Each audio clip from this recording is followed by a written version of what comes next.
Sometimes I appear as a dispassionate person.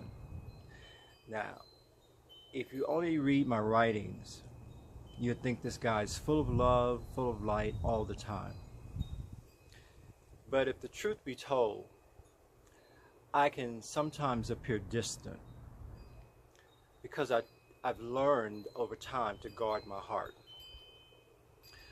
I have been disappointed far more than I've been encouraged, and I can hold back and assess a situation before I give my all to it.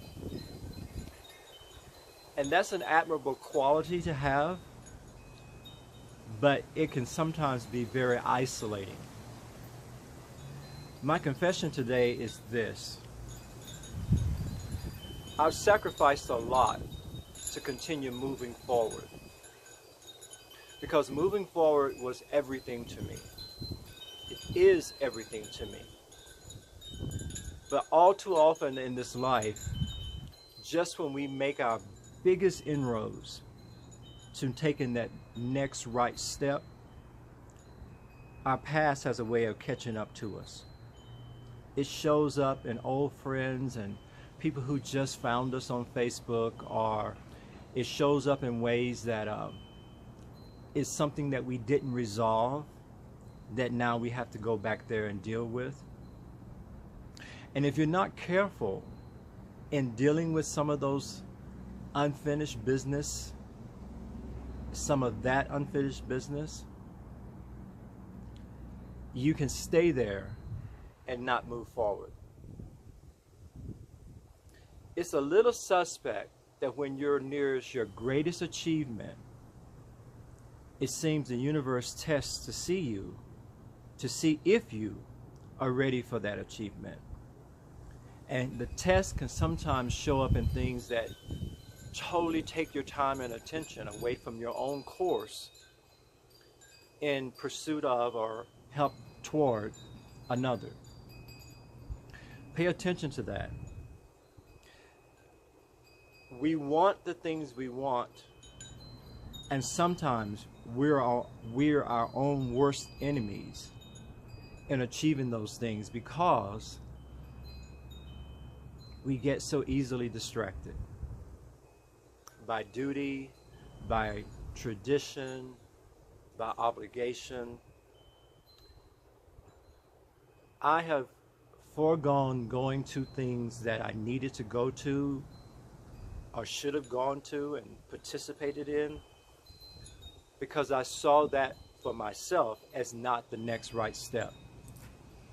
So I had to go against the tide of the people who thought they knew best for me, and stayed the course and I did what I had to do to stay the course and move forward.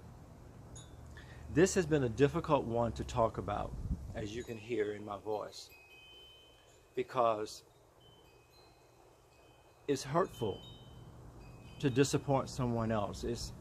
It's unsettling to not be there for people that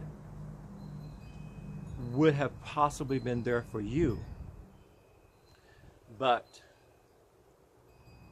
if where you're going to is this rarefied air, this place that very few can see or ascend to, don't you owe it to yourself to stay your course?